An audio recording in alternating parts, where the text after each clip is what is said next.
માત્ર 14 દિવસના સમયગાળામાં અમેરિકાના મેરીલેન્ડ અને વર્જિનિયા વિસ્તારમાં આઈસે 1328 ગેરકાયદેસર ઇમિગ્રેન્ટ્સની ધરપકડ કરી હોવાનો દાવો સામે આવ્યો છે. અને સૌથી ચોંકાવનારી વાત તો એ છે કે આ કાર્યવાહી એવા સમયે થઈ રહી છે જ્યારે આ વિસ્તારમાં ઘણી કાઉન્ટીઓની સ્થાનિક પોલીસ આઈસ સાથે સહકાર કરતી નથી.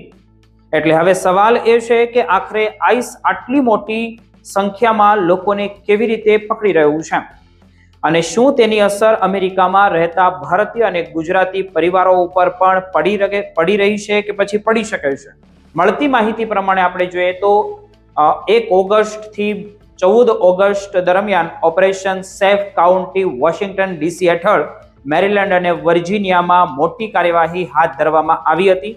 આ 14 દિવસમાં પકડાયેલા 1328 લોકોમાંથી 400 થી વધુ લોકો એવા હોવાનું જણાવાઈ રહ્યું છે જેમનો કોઈ ગુનાહિત ઇતિહાસ રહ્યો જ નથી અથવા તો તેઓ કોર્ટ દ્વારા દોષિત ઠર્યા હતા.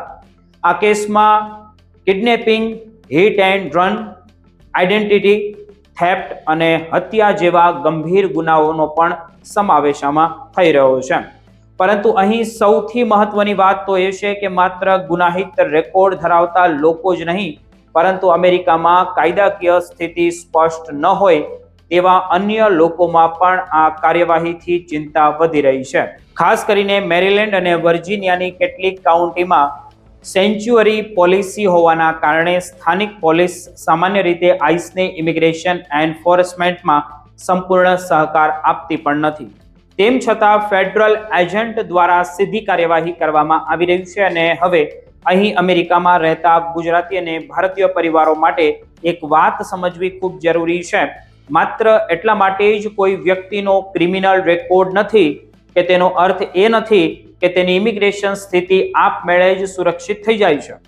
દરેક વ્યક્તિનો કેસ અલગ હોઈ શકે છે અને કાયદાકીય સ્થિતિ પ્રમાણે જોખમ પણ અલગ અલગ તેમાં દર્શાવવામાં આવી રહ્યું છે.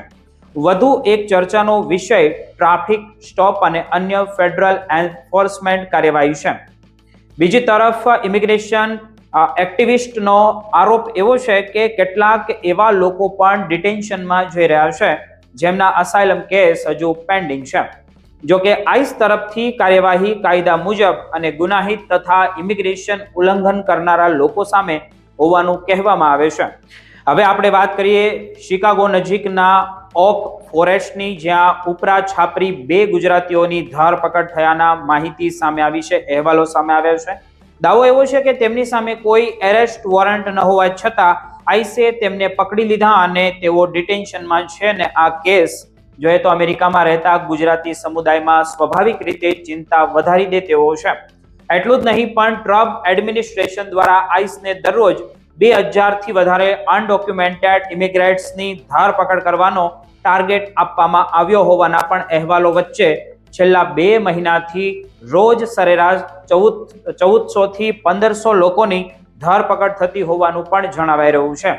એટલે આવનારા દિવસોમાં આઈસની કાર્યવાહી વધુ ઝડપી બને તેવી શક્યતા પણ ચર્ચામાં આવી છે. અને સૌથી મહત્વની વાત તો છેલ્લે કે જુલાઈમાં શિકાગો એરપોર્ટ પરથી 24 વર્ષના એક ગુજરાતી યુવકની ધરપકડ થઈ હતી અને 1 મહિનાથી વધુ સમય બાદ પણ તેની કોર્ટ ડેટ ન આવી હોવાની માહિતી પણ સામે આવી છે.